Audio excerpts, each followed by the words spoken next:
سورہ فاطر آیت نمبر 25۔ اعوذ باللہ من الشیطان الرجیم، بسم اللہ الرحمن الرحیم۔ ہم نے پچھلے آیتوں میں دیکھا کہ سب اپنے اپنے اعمال کے ذمہ دار ہیں، کوئی کسی کے کام نہیں آئے گا، کوئی کسی کا بوجھ نہیں اٹھائے گا، اور جو بھی پاکیزگی وہ اختیار کرتا ہے اس پاکیزگی کا جو نفع ہے، یعنی پاکیزگی کہتے ہیں اللہ کی کتاب کے مطابق عمل کرنا، گویا اپنے آپ کو پاکیزہ کرنا ہے، اور آنکھوں والا اور بغیر آنکھوں والے کی اگزامپل آپ کو دی گئی، زندہ اور مردہ کی اگزامپل دی گئی کہ جو اللہ کی کتاب کے مطابق اپنی زندگی گزارتا ہے وہ اللہ کے نزدیک ایک زندہ انسان، ایک آنکھوں والا انسان ہے۔ اور نبی کریم صلی اللہ علیہ وسلم بھی کسی کے دل میں ہدایت نہیں ڈال سکتے جب تک کہ بندے کے اندر خود متوجہ ہونا اگر بندے کے اندر نہیں ہے، وہ خود نہیں متوجہ ہوگا تو اللہ بھی اس کی حالت کو نہیں بدلیں گے۔ یہ بتاتے ہوئے کہ نبی کا کام تھا اویئرنیس دینا، تو آیت نمبر 25 سے ہمیں یہ آیت ملتی ہے کہ وَإِن يُكَذِّبُوكَ، یعنی محمد صلی اللہ علیہ وسلم جو لوگوں کو اویئرنیس دے رہے ہیں، تو اللہ فرماتے ہیں کہ اگر یہ جھٹلا دیں آپ کی اس تعلیمات کو تو اے محمد صلی اللہ علیہ وسلم تسلی رکھیے گا، فَقَدْ كَذَّبَ الَّذِينَ مِن قَبْلِهِمْ، بس یقیناً جھٹلایا ان لوگوں نے بھی جو ان سے پہلے تھے، یعنی اپنے وقت کے نبیوں کو لوگوں نے ہر دور میں جھٹلایا، کیونکہ اللہ کی کتاب کے مطابق عمل کرنا اپنی نفسانی خواہشات کو تھوڑا کنٹرول رکھنے کی بات ہے، جو کہ ہم دنیاوی معاملے میں آپ دیکھیں قدم قدم پر ہم اپنی نفس کو کنٹرول میں رکھتے ہوئے کچھ کر سکتے ہیں۔ کسی بھی معاملے میں آپ دیکھ لیں، پڑھائی میں، لکھائی میں، کھانا پکانے میں، بزنس کرنے میں، کس چیز میں ہم اپنے دل کو نہیں مارتے ہیں اور بہت ہی ٹائم ٹیبل کے ساتھ زندگی گزارتے ہیں، لیکن اللہ کے معاملے میں بندہ اتنا سیلفش ہے، اتنا بے نیاز ہے۔ تو اللہ فرماتے ہیں کہ اے محمد صلی اللہ علیہ وسلم اگر یہ آپ کی باتوں کو یعنی وحی کو جھٹلا رہے ہیں تو پچھلے دور کے لوگوں نے بھی اپنے نبیوں کو جھٹلایا، جاءتہم رسلہم بالبینات، جبکہ ان کے پاس رسول آئے تھے کھلی دلیلوں کے ساتھ، وبالزبر، صحیفوں کے ساتھ، وبالکتاب المنیر، اور روشن کتابوں کے ساتھ۔ آپ دیکھتے ہیں کہ روشن کتاب ان کو کہتے ہیں کہ جو ہمیں خاص نام ملتے ہیں کہ داؤد علیہ السلام پہ باقاعدہ پوری شریعت زبور کی صورت میں، یعنی جیسے قرآن مکمل کتاب ہے ایسے زبور، توریت، انجیل، یہ سارے قانون کی کتاب جس میں پوری شریعت موجود تھی۔ اللہ کے نبیوں نے کچھ سلیکٹڈ لوگوں کو پوری بک دی گئی، لوگوں نے ان کو بھی جھٹلایا۔ پھر ہم دیکھتے ہیں صحف ابراہیم، یعنی کچھ لوگوں کو بکلیٹس دی گئی کہ اختلافی باتوں کو انہوں نے ڈسکس کیا۔ اللہ فرماتے ہیں کس چیز کی اللہ نے کمی چھوڑی، لیکن جب بھی تمہارے پاس رسول نشانیوں کے ساتھ، معجزات کے ساتھ، دلیلوں کے ساتھ، صحیفوں کے ساتھ، روشن کتاب کے ساتھ بھی آئے، تب بھی تم نے انکار کیا۔ پھر انجام یہ ہوتا ہے اللہ کی کتاب کا انکار کرنے والوں کا کہ ثم اخذت الذین کفروا، پھر پکڑ لیتے ہیں ہم ان لوگوں کو جو بھی کفر کی روش اختیار کرتے ہیں۔ فکیف کان نکیر، پھر تم نے دیکھا ہر زمانے میں کہ لوگوں کا انجام کیا ہوا، میری سزا کیسے ہوئی۔ یہ بتاتے ہوئے اللہ تعالیٰ پھر ہمیں بتاتے ہیں کہ دیکھو بہت سی چیزوں کو کہ ڈفرینسز دیکھو، لیکن سب کو چلانے والا ایک ہی اللہ ہے۔ اسی طرح آپ دیکھیں سارے پھلوں کے رنگ الگ ہیں، پہاڑوں کے رنگ الگ ہیں، لوگوں کی زبانیں الگ ہیں، لوگوں کے جغرافیکلی ان کی فزیک آپ دیکھیں کہ ان کی شکلیں، یہ سب ڈفرینٹ ہے، لیکن ان سب کو پالنے والا، ان سب کا اللہ ایک ہی ہے۔ تو آپ ادھر غور کریں، وہی آیت آپ کو آیت نمبر 27 سے بتایا جا رہا ہے، الم ترى، کیا تمہیں دکھائی نہیں دیتا، ان اللہ انزل من السماء ماء، یہ کہ اللہ تعالیٰ نے نازل فرمایا آسمان سے پانی، فاخرجنا به ثمرات، پس نکالا ہم نے اس پانی کے ذریعے سے طرح طرح کے پھل، مختلفاً الوانھا، ڈفرینٹ ہیں، مختلف ہیں کلرز ان پھل کے، ومن الجبال، اور پہاڑوں میں سے بھی دیکھ لو کہ جدد، ان میں دھاریاں ہوتی ہیں، بیدن وحمرن، کچھ کی وائٹ ہوتی ہیں، سفید ہوتی ہیں، کچھ کی ریڈ ہوتی ہیں، مختلف الوانھا،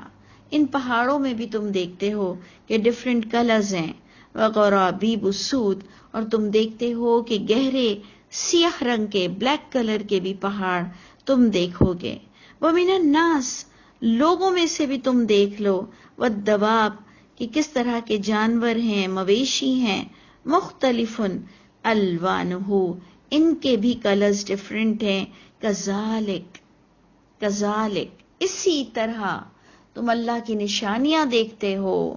لیکن تم اچھی طرح جانتے ہو کہ یہ سب کو پیدا کرنے والا، یہ سب چیزوں کا مالک وہ رب العزت ہے۔ بار بار اللہ تعالیٰ نے ہمیں جی اٹھنے کا عقیدہ دیا، بار بار اللہ تعالیٰ ہمیں یہ عقیدہ دے رہے ہیں کہ تم ایک سرٹن پیریڈ کے لیے، ایک وقت کے لیے تم دنیا میں آئے ہو، اور تم نے اپنی بیسٹ پریزنٹیشن دیتے ہوئے، ڈرتے ہوئے اللہ کے پاس اپنے رزلٹ کو دیکھنا ہے۔ اب آپ دیکھیں، یہی خاص بات آپ کو آ گئی، جو آپ کو اتنے ڈفرینسز بتائے گئے، یہ بتایا یوں جا رہا ہے کہ انما یخشى اللہ من عباده العلماء، بے شک ڈرتے تو اللہ سے وہ اللہ کے بندے ہیں جو علم حاصل کرتے ہیں، اللہ کی کتاب کا اوتھینٹک علم حاصل کرتے ہیں، انہیں ہی اللہ سے صحیح معنوں میں ڈر لگتا ہے۔ جو ڈرنے کا ایک حق ہے، وہ خاص طریقے سے جو اللہ کی کتاب سے جوائن رہے گا، جو اللہ کی کتاب کو اسٹڈی کرے گا، جس کو علماء کہا گیا۔ ہمارے یہاں مسئلہ یہ ہو گیا ہے کہ جو آیت آ رہی ہے کہ انما یخشى اللہ من عباده العلماء، اس کا ترجمہ آپ بار بار دیکھیے کہ بے شک ڈرتے تو اللہ سے اس کے علماء بندے ہیں۔ اب ہم نے علماء سمجھ لیا وہ خاص مدرسوں کے علماء، یا وہ خاص وفاق سے ڈگری لینے والے علماء اللہ سے ڈرتے ہیں۔ یعنی کچھ لوگوں کو اگر اس طرح سے ترجمہ اٹھانا ہے تو وہ اس طرح سے اٹھا لیں گے کہ علماء جو ہوتے ہیں وہ اللہ سے ڈرتے ہیں،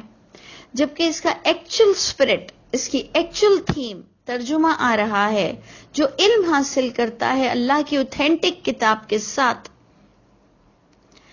کلیئر پیور وحی کے ساتھ جو علم حاصل کرتا ہے، سب سے زیادہ وہی ڈرنے والا ہوتا ہے۔ آپ دیکھیں نا، کچھ لوگ بڑے بعمل ہوتے ہیں، بہت ڈرنے والے ہوتے ہیں، ہم انہیں متقی بھی کہہ سکتے ہیں، لیکن وہ بغیر دلیل کے اللہ پر بات کرتے ہیں، اور بغیر دلیل کے اللہ سے ڈرتے ہیں۔ یعنی ان کے پاس کوئی آیت کا حوالہ نہیں ہوتا، اور وہ ایک پینک کریٹ کرتے ہیں، ایک فس کریٹ کرتے ہیں، یہ بھی گناہ ہے، وہ بھی گناہ ہے، وہ بھی گناہ ہے، وہ بھی گناہ ہے، یہ بھی نہیں کرنا چاہیے، وہ بھی نہیں کرنا چاہیے، یوں بھی نہیں کرنا چاہیے۔ جو کہ ہم نے آپ کو پہلی آیت میں بھی بتایا کہ ہمارے یہاں بڑا ڈرایا جاتا ہے، اس کی نظر لگ جائے گی، اس کی نظر لگ جائے گی، جنات تم پر عاشق ہو جائے گا تو جی اونٹ کو ہانڈیا میں پہنچا دے گا، تو انسان کو قبر میں پہنچا دے گا۔ یعنی ہم کچھ اور بھی چیزوں سے ڈرنے لگ جاتے ہیں، اور اللہ فرما رہے ہیں اللہ سے تو اس کے علم والے بندے ڈرتے ہیں، لیکن ایکچولی ٹرمنالوجی یوز ہوئی علماء ڈرتے ہیں، تو علماء کا مطلب ہوتا ہے علم حاصل کرنے والا۔ اور آج کے دور میں ہم نے اس کو لے لیا کہ جو اوتھینٹک، جو اپنے مدرسے کو اوتھینٹک سمجھتا ہے اور اپنی ڈگری کو اوتھینٹک سمجھتا ہے، وہ دوسروں کو نان اوتھینٹک سمجھتا ہے، وہ کہتا ہے ان کی کوئی ویلیو نہیں۔ مزے کی بات یہ ہے کہ ایک عالم اپنے مدرسے کی ڈگری لے کر اپنے آپ کو شیخ سمجھتا ہے تو دوسرا مدرسے والا اس کو کوئی حیثیت ہی نہیں دیتا۔ دوسرے علماء جو اپنی مدرسے کی ڈگری لیے ہوئے ہوتے ہیں وہ دوسرے مدرسوں کی ڈگری کو ککھ نہیں سمجھتے، وہ کہتے ہیں ان کی کوئی ویلیو نہیں ہے، ہمارے مدرسے کی ڈگری کی ویلیو ہے۔ تو پھر اب آپ فیصلہ کریں کہ علماء کس کو کہتے ہیں، کیونکہ ہمارے تو علماء بھی ایک دوسرے کی ڈگریز کو مانتے نہیں ہیں۔ اور پھر مزے کی بات یہ ہے کہ آج کل کے اسکالرز جو کہ خاص وفاق سے ڈگری نہیں لیے ہوئے ہیں، آپ دیکھتے ہیں نعمان علی خان ہیں، تو جناب فرحت ہاشمی صاحبہ ہیں، تو جناب ذاکر نائک ہے، تو ڈاکٹر اسرار احمد ہے، تو مولانا مودودی ہے، تو امین احسن اصلاحی ہے، تو جی گامدی صاحب ہیں۔ ان کو ایک دوسرا طبقہ نہیں مانتا اور یہ ان کو نہیں مانتے، سب اپنی اپنی ڈگری پر اتراتے ہیں۔ اب فیصلہ تو اللہ کے گھر ہوگا، جس میں اللہ فرما رہے ہیں کہ انما یخشی اللہ من عبادہ العلماء، صحیح طور سے ڈرنے والا تو اللہ کا وہ بندہ ہے جو اللہ کی کتاب سے علم حاصل کرتا ہے اور بالکل صحیح رولز اور ریگولیشن کے ساتھ اپنے رب کا خوف رکھتا ہے کہ اس کی ذات سے کہیں اللہ نہ ناراض ہو جائے یا اس کی ذات سے کسی مخلوق کو نقصان نہ پہنچے یا وہ اپنی ایک خود غرضی والی زندگی گزار کر اس دنیا سے نہ جائے۔ تو دیکھیں پوائنٹ بہت غور سے سمجھنے کا ہے۔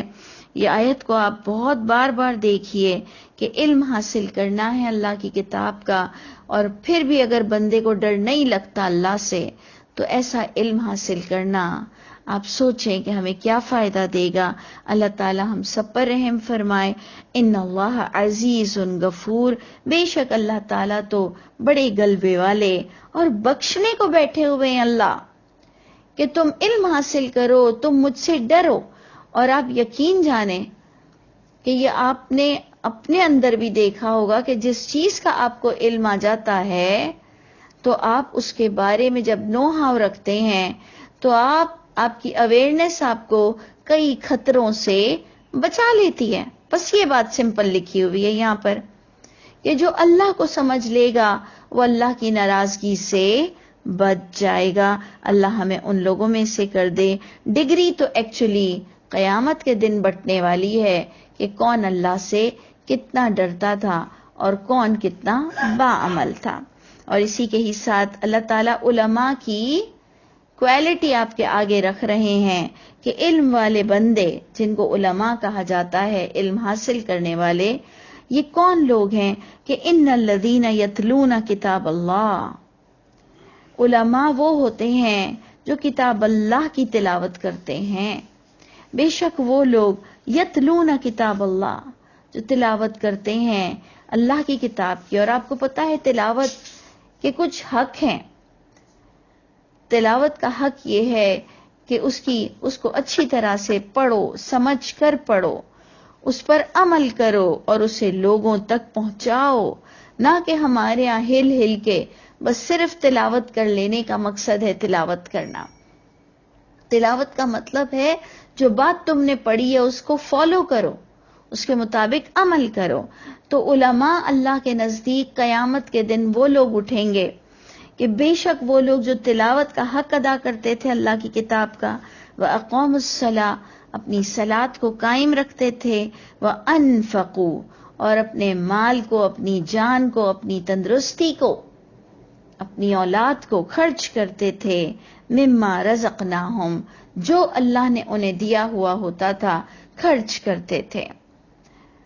اور پھر آگے اللہ فرماتے ہیں کیسے خرچ کرتے تھے، سرًا وعلانیہ،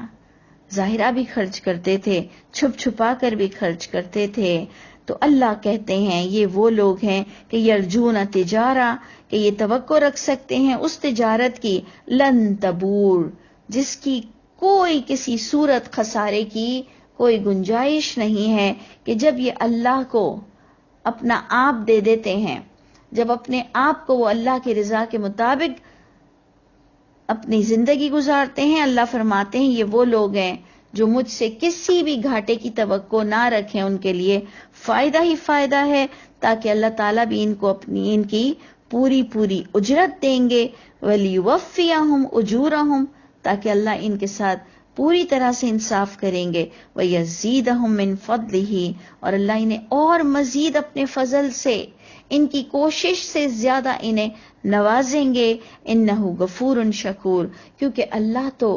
بخشنے والے ہیں عمل کرنے والوں کو، اور اللہ تو بڑے قدردان ہیں، اللہ تو چھوٹی چھوٹی نیکیوں کی بھی قدر کرتے ہیں۔ تو پروردگار مجھ کو اور آپ کو پورا دن کانشیس رہنے والا بنا دے، اور کانشیس رہنا کہ میری ذات سے کسی کو تکلیف نہ ہو اور میری ذات سے اللہ ناراض نہ ہو، یہ سب سے بڑا تقویٰ ہے۔ اللہ تعالیٰ واقعی ہمیں متقی لوگوں میں سے کر دے۔ اللہ تعالیٰ ہم سب کے حامی و ناصر ہوں۔